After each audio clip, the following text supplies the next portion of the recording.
मजा नहीं आ रहा है। पिक्चर चालू करो बे।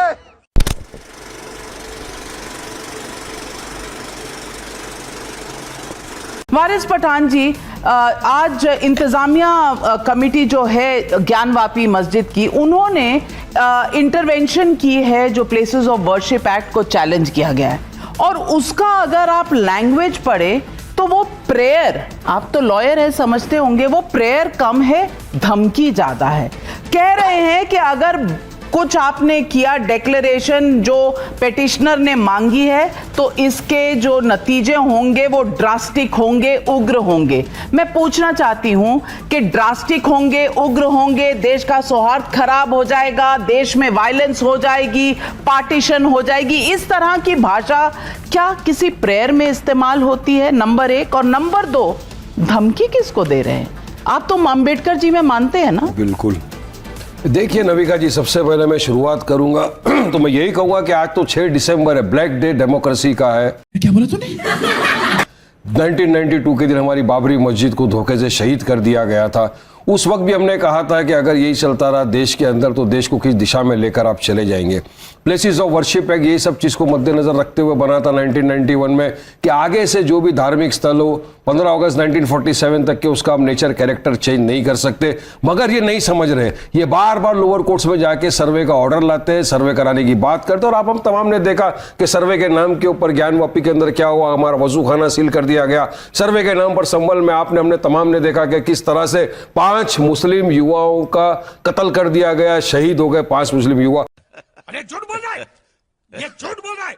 और आपका टॉपिक ये प्रोग्राम, जब जो मस्जिद कमेटी है जिसने गया है सुप्रीम कोर्ट में, उन्होंने साफ कहा है ना, हम तो पहले से बोलते आ रहे कि अगर आप इसी तरह सर्वे करते रहे, हिंदू मुसलमान के बीच में आप नफरत फैलाते रहे, तो हमारा देश तो वही 92 के एरा में चले जाएगा। तो जब 91 प्लेसेस ऑफ वर्शिप एक्ट, उसका फायदा क्या हुआ? उसका इंटेंट और इंटेंशन तो एक ही था ना कि देश में नफरत खत्म हो जाए, हिंदू मुसलमानों के बीच में भाईचारा बना रहे, गंगा जमनी तहजीब जो थी वो बनी रहे। अरे कहना क्या चाहते हो? मगर आप तो सबको खत्म करने के चक्कर में आ 1991 गए। प्लेसेस ऑफ वर्शिप एक्ट आप मानते हैं? बिल्कुल मानते हो। तो उसमें कहा है कि एएसआई जो प्रोटेक्टेड मॉन्यूमेंट्स हैं उस पर वो लागू नहीं होती है। सुनिए, ये बड़ी अच्छी बात कही है। जब ये सुनिए नहीं पूरा तो नहीं मान बहुत अच्छा टॉपिक आपने छेड़ा है। जब पार्लियामेंट में लोअर हाउस में और अपर हाउस में चर्चा हुई थी प्लेसेस ऑफ वर्शिप एक्ट को लेकर, उस वक्त सारी चीजों को मद्देनजर रखते हुए चर्चा किया गया था। उसमें एएसआई प्रोटेक्टेड मॉन्यूमेंट भी थे, उसमें जो प्लेसेस ऑफ वर्शिप जहां जहां मॉन्यूमेंट, दरगाह, मस्जिद वगैरह, मंदिर थे, सब चीज को मद्देनजर रखते हुए चर्चा हुई और सबको मद्देनजर रखते हुए प्लेसेस ऑफ वर्शिप एक्ट 1991 बनाया गया। अभी आप अगर लाओगे कि नहीं उसके अंदर टेक्निकल ये निकाल के कि एएसआई हमको सर्वे अलाउड है, अरे एएसआई ने जो पिटीशन डाला था वो पिटीशन थी राइट ऑफ वे के लिए संबल में, लेकिन आधा एक्ट कभी भी आप सपोर्ट नहीं कर सकते, करना है तो पूरा करना होगा। लेकिन सुधांशु जी, ये वारिस भाई कह रहे हैं कि बड़ा डिस्कशन हुआ था। मेरी जहां तक जानकारी है ये बिल हबड़ तबड़ में अभी मजा आएगा ना भिड़ो। नहीं, मेरी जो जानकारी है कोई जाके चेक कर ले, डिस्कशन बीच में रोक देना पड़ा था और बिल तुरंत पास कराना पड़ा था, क्योंकि ऐसे ऐसे फैक्ट उभर के सामने आ रहे थे कि उस समय की गवर्नमेंट के लिए बहुत अनकंफर्टेबल रहा था। जैसा भी वारिस पठान जी ने कहा, भाई उसमें क्लियर कट लिखा है कि ASI archaeological survey places of worship नहीं हो सकती, दोनों एक साथ नहीं हो सकते। और चलिए वो भी मैं मान लूं, ये एक ऐसा विचित्र एक्ट था भारत के इतिहास का जो कहता है कि 15 अगस्त को जो रिलीजियस कैरेक्टर है उसे नहीं बदला जा सकता, पर रिलीजियस कैरेक्टर की डेफिनेशन क्या है ये एक्ट में कहीं नहीं लिखी। कौन कौन से मॉन्यूमेंट्स का क्या क्या रिलीजियस कैरेक्टर था ये कहीं डिफाइंड नहीं है। तो काशी विश्वनाथ में यही तो विषय है कि 15 अगस्त 47 को अगर वहां तहखाने में पूजा होती थी तो रिलीजियस कैरेक्टर तो 1993 में बदला गया। और जो संभल का इश्यू है वो आर्कियोलॉजिकल सर्वे के कंट्रोल में था 1947 में, वो ग्रेजुअली एक रिलीजियस उसमें कन्वर्ट हो गया। तो इसलिए अगर बिल्कुल टेक्निकल जाएं तो आपको बहुत साफ समझ में आता है। और वैसे मैं एक बात ये कहना चाहूंगा कि साहब जो धमकी देने की बात है, तो आज आपने कहा ना 6 दिसंबर है, मैं बताना चाहता हूं 6 दिसंबर को रात 11:15 बजे, मैं यंग एज में मुझे याद है, छत के ऊपर 11:15 बजे बीबीसी हिंदी सेवा से का बुलेटिन आता था और उसमें बाला साहब ठाकरे जी ने कहा था कि अगर मेरे कारसेवकों पे यह आरोप है कि बाबरी मस्जिद उन्होंने गिराई तो हमें गर्व है, जो आज आपके साथ है।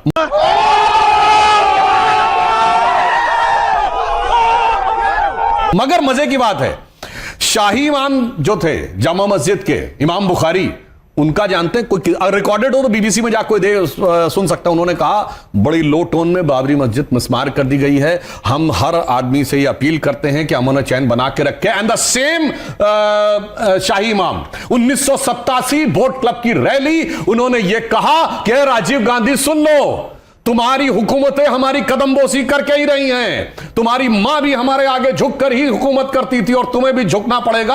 और उन्होंने एक फ्रेज बोला था, ये किसी के पास पुरानी मीडिया रिपोर्ट हो तो जाके देख ले, उन्होंने कहा था ना घबराओ मुसलमानों, खुदा की शान बाकी है, अभी इस्लाम जिंदा है, अभी कुरान बाकी है, वो काफिर हैं जो दिल में हंसते हैं, जाकर उन्हें बता दो अभी तो करबला का आखिरी मैदान बाकी है। और उन्होंने कहा था जिस दिन ये ईंट टूट गई एक भी, ये मुल्क इतने टुकड़ों में तकसीम होगा कि आप गिन नहीं पाएंगे। अरे बाप रे, ये तो धोती खोल रहा है। और मैं एक और लोग याद दिलाना चाहते हो, सबको याद होगा, लोग कहते थे जिस दिन राम मंदिर बन जाएगा उस दिन मिडिल ईस्ट के देश पेट्रोल देना बंद कर देंगे। आज राम मंदिर भी भव्य बना है, और सुनिए अबू धाबी में भी मंदिर बना है, और Bharat middle east Europe corridor भी बन रहा है। और मोहम्मद बिन सलमान G20 के बाद एक दिन एक्स्ट्रा रुके हैं भारत में व्यापार की बात करने के लिए। और लास्ट में एक बात और, सर गंगा जमनी तहजीब इसलिए है ना, दारुल उलूम देवबंद और मतलब देवबंदी और बरेलवी दोनों गंगा जमुना के मैदान में रहते हैं। सर जैसे ही अफगानिस्तान पाकिस्तान में चले जाते हैं एक दूसरे को मारने लगते हैं, अगर दसला फराद के मैदान में चले जाते हैं सीरिया इराक में जवाब काटने लगते हैं। दो चीज का जवाब आपको दूंगा, एक तो बाबरी मस्जिद का आपने कहा, तो मैं तो आज भी बोल रहा हूं, मेरा मान्यता है। विष्णु जैन जी जुड़ चुके हैं, आपका स्वागत है। स्वागत। दो चीज सुधांशु जी ने बहुत कही, मैं उनके ये वापस याद दिलाता रहूंगा। सुधांशु जी, मेरी मान्यता तो आज भी है, मेरी आस्था आज भी है कि एक बार जहां मस्जिद थी है ता कयामत तक रहेगी।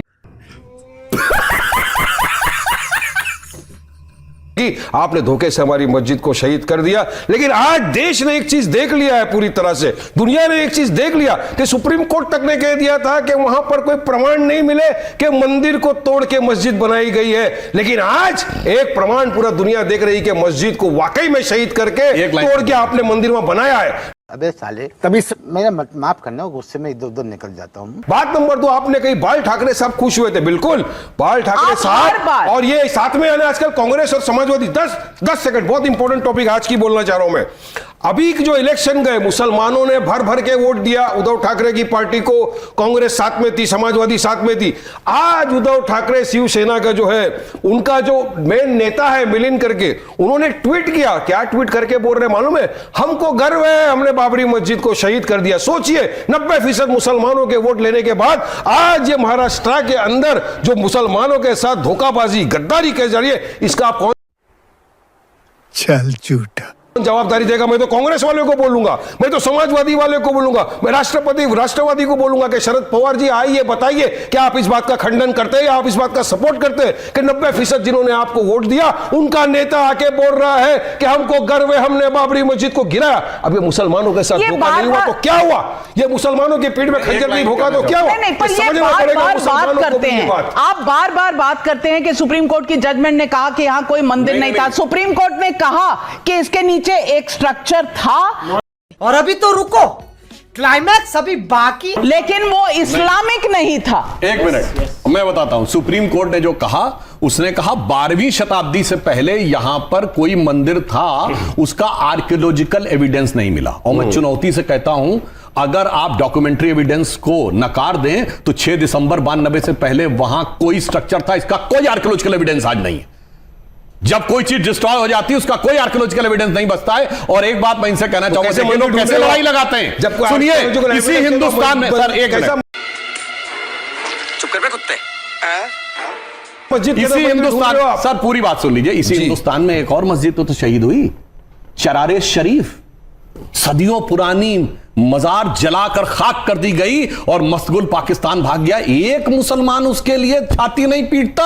और किस लिए शहीद की गई? कि मजार कुफ्र है, बताइए, मुसलमानों की सबसे बड़ी मस्जिद, एक मिनट सर, हजरत बल, जहां मोहम्मद साहब का बाल रखा है, जिसे मुई मुकद्दस कहते हैं, वहां पर आतंकवादी घुस के कब्जा कर लिए, किसी ने नहीं कहा कि वो नापाक हो गई। इनको लड़ाई लगवानी है मुसलमान में, इसलिए सुप्रीम कोर्ट ने जिसे डिस्प्यूटेड स्ट्रक्चर कहा, विवादित ढांचा कहा, उसे बाबरी मस्जिद कह कर इन लोगों ने लड़ाई लगाने का काम किया। कुछ नहीं, बाबरी मस्जिद थी है ता कयामत तक इंशाअल्लाह ताला रहेगी। और हम 6 दिसंबर 1992 के दिन हुआ, उसको हम ब्लैक डे डेमोक्रेसी का बोलते रहे। मैं पागल हूं। और एक मस्जिद आपने छीन लिया सुधांशु जी, अब और हम मस्जिद आपको छीनने नहीं देंगे तो ये धमकी है क्या? संविधान के दायरे में धमकी है क्या? नहीं, ये धमकी है क्या? गजब बेइज्जती है। यही जमात ने आज कोर्ट में भी कहा, आप बार-बार ये कहते हैं संविधान के दायरे में रहकर अपनी बात करते संविधान कहां से आ गया? जब आप अयोध्या का वर्डिक्ट नहीं मानते, जब आप कोर्ट की प्रक्रिया नहीं मानते, तो संविधान के आप कैसे बिलीवर हो गए? लेकिन अब मैं जमाई साहब से पूछना चाहती हूँ, अमीक जमाई साहब, एक तो ये बोलते हैं जो बोलते हैं, दूसरी तरफ से राम गोपाल यादव जी बोलते हैं। राम गोपाल यादव जी कहते हैं छोटे छोटे जज देश में आग लगवा रहे हैं। आज उन्होंने कहा हाँ होगा ही, अगर इस तरह से कोर्ट में दायर किए जाएंगे पिटीशंस तो अशांति होगी। मैं पूछना चाहती हूं, किसको डरा रहे हैं, किसको धमका रहे हैं? क्योंकि 92% वोट आपका मुसलमानों से आता है। ये 2024 के लोकसभा इलेक्शंस दिखाते हैं, इंडिया गठबंधन को 92% मुसलमानों का वोट मिला, तो बस उन्हीं के लिए, एक वोट बैंक के लिए ये स्टेटमेंट्स हैं। बात से मुसलमानों की नहीं नाविका जी, आपका कार्यक्रम पूरे देश में इस वक्त करोड़ों लोग देख रहे होंगे। आप बात कर रही हैं कि जो सांप्रदायिक उन्माद है, पोलराइजेशन की जो राजनीति है इस देश के अंदर, शिलान्यास से आप उठाइए, राम मंदिर का जो प्रोजेक्ट था भारतीय जनता पार्टी और जो ये आंदोलन इस देश में चलाया गया, इस देश को क्या मिला? आखिर में सुप्रीम कोर्ट के मामले में इस देश के हिंदुओं ने, मुसलमानों ने मिलकर, और विशेषकर मुसलमानों ने मिलकर आगे बढ़कर अपने देश के हिंदू भाइयों के लिए, सौहार्द के लिए, आइडिया ऑफ इंडिया के लिए, भाईचारे के लिए, ये सब दोगलापन है। मैं तेरा दोगलापन उतारता हूं। अब हमने कहा ठीक है, अगर इससे इस मुल्क में अमन आता है तो जो सुप्रीम कोर्ट कहेगी, एक ईटा पूरे देश में, एक नाराजगी का इजहार, एक प्रेस नोट पूरे देश में मुसलमान जारी नहीं करेंगे। और जो लोग इसके जानकार हैं वो ये जानते हैं कि सुप्रीम कोर्ट के बाद जब फैसला आया तो इस देश के सब लोगों ने माना। लेकिन क्या जब प्रधानमंत्री जी हमारे देश के विकसित भारत, पता नहीं कौन सा भारत, और इस देश में आप देखिए दूसरी तरफ 65% माएं इस देश में पहली बार जब वो मां बच्चा पैदा करती हैं तो कुपोषण है। इस देश के अंदर 70% विश्वविद्यालयों में, सुधांशु जी संसद में हैं, इनको आंकड़े बहुत पता हैं, शिक्षक नहीं है हमारे देश के विश्वविद्यालयों में नहीं। और ग्रामीण उत्तर प्रदेश चले जाइए, हमारा ग्रामीण भारत में चले जाइए, सेप्ट्रान का टैबलेट अस्पताल में नहीं मिल रहा है। झांसी में क्या हुआ? एनआईसीयू के अंदर वो बच्चा कौन था जिसने अभी आंख भी नहीं खोली थी? हिंदू था, मुसलमान था, मंदिर में जाएगा, मस्जिद में जाएगा, बौद्ध मंदिर में जाएगा, जैन मंदिर में जाएगा, किसी को नहीं पता। इसीलिए अखिलेश यादव जी कहते हैं कि इस देश में पॉजिटिव पॉलिटिक्स कब होगी। पॉजिटिव पॉलिटिक्स का मतलब यह है कि जब प्रधानमंत्री जी जो कहते हैं वो करते क्यों नहीं है? क्या यह बात सही नहीं कि पुष्पमित्र शुंग का, जब हम इतिहास में जाएंगे, हम इतिहास के छात्र रहे, स्टूडेंट रहे, पुष्पमित्र शुंग ने इस देश के अंदर यहां से लेकर अफगानिस्तान तक, नाविका मैम, पूरे देश में उसने जो है बौद्ध मठों को जमीन में दफना दिया। आपका नाम बताइए, हवा मत दफना दिया था। कोट करिए सोर्स, और कोट करिए।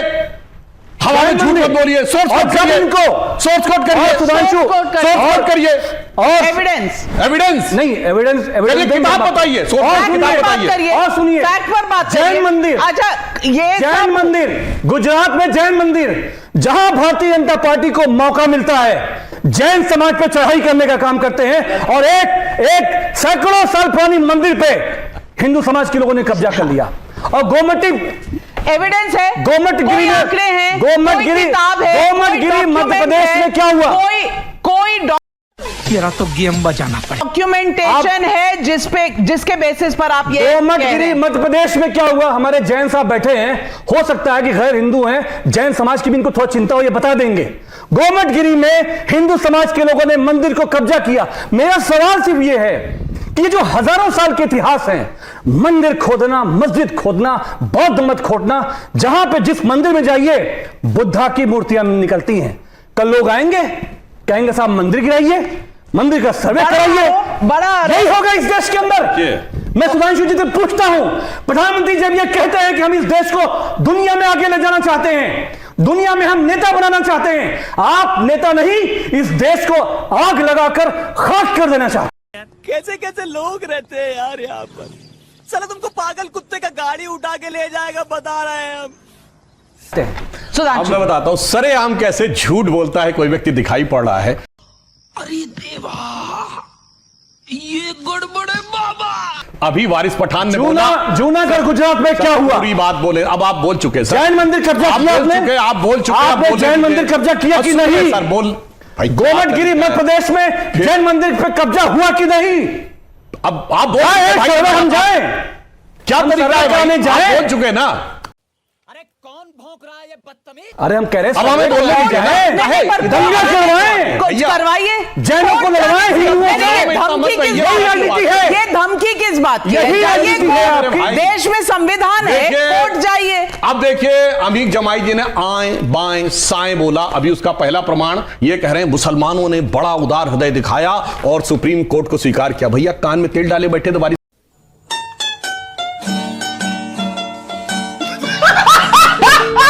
पठान तो बोले ताक कयामत बाबरी मस्जिद रहेगी और हम हमेशा मानते। मेरे भाई एक तरफ ये बोल रहा, दूसरी तरफ ये बोल रहा, सरेआम झूठ इसे कहते हैं।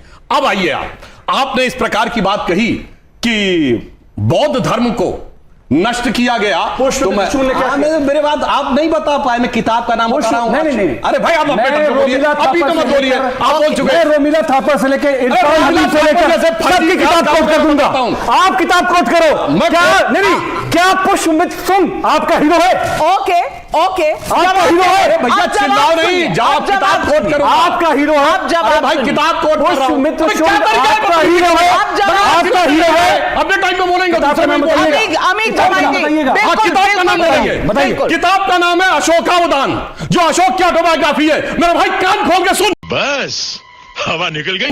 अशोक हुआ 263 बीसी में, पुष्यमित्र हुआ 182 बीसी में। 90 साल के बाद अशोकावदान में पुष्यमित्र का उल्लेख कैसे आया? जैसे 2000 साल बाद कोई कहे गांधी की ऑटोबायोग्राफी में मोदी का उल्लेख। अब चुप रहिए, सुनिए। ये चुप है। खत्म करके कब्जा करा। शुंग डायनेस्टी कैसे बनी? क्या तरीका है भाई? शुंग डायनेस्टी कैसे बनी? आप झूठ बोलेंगे मैं रोकूंगा आपको। आप झूठ बोलेंगे मैं रोकूंगा आपको। काउंटर का समय। शुंग डायनेस्टी कैसे बनी? मैंने नहीं बोला, आप सोच नहीं कोट कर पाए, आप हवा में बोल रहे थे। आप सुनो अमीक जमाई, कान खोल के सुनो। आरएसएस की किताब समझ बोलिएगा। आरएसएस की किताब समझ बोलिएगा। क्या तरीका है ऐसे बदतमीजी करने? ये तरीका नहीं होता डिबेट का। अमीक जमाई, अब सुनो कान खोल के। डॉक्टर अंबेडकर ने लिखा राइटिंग्स एंड स्पीचेस ऑफ बाबा साहब अंबेडकर, सरकारी किताब है, publish by Maharashtra government in 1987, then republished by central government in January 2014. यही नहीं, अभी और सुनिए। By Ministry of Social Justice and Empowerment. सुना उसमें है chapter number 9 decline of Buddhism, page number 229। उसका लास्ट पैराग्राफ में लिखा हुआ है there is no doubt about it that the destruction of Buddhism was done by the invasion of मुसलमान। मुझे कैसे भी करके निकाल मेरे भाई, मैं फंस गया हूँ यहाँ। नरेंद्र मोदी के गुजरात में जैन मंदिर पे हमला हुआ। जैन में 1000 साल पहले जा रहे हैं, 1000 साल पहले किया। जहां ताकत में आते हो, ज्यादा पढ़े लिखे, जहां ताकत में आते हो माइनॉरिटीज पे हमला करते हो, चाहे वो जैन हो, सिख हो, मुसलमान हो। कौन है ये लोग? कहां से आते हैं? यही इतिहास है आतिक आपका। जमाई जी, अच्छा चलिए आतिक- बीच में चलो चलो हिंदू मुस्लिम की बात अलग है। सुनो, अरे भाई सुनो, जहां सिर मस्जिद है वहां धमाके क्यों जूनागढ़ में क्यों गिरा है? बताओ पेशावर में धमाके क्यों जूनागढ़ में होते? हमला बताओ क्यों किया? अफगानिस्तान में धमाके क्यों होते? बताओ सीरिया में धमाके क्यों होते? हमला क्यों जहां किया? सिर मस्जिद में धमाके क्यों होते? जूनागढ़ पे हमला जाओ क्यों? जाओ मत करो। जूनागढ़ पे हमला क्यों? बात सोच तुम्हें नहीं पता था, एक किताब नहीं पता था, और जब सोर्स कोड करने लगे तो अनफैक्ट करने लगे। नरेंद्र हाँ भाई, कैसी लगी? आगे स्वाद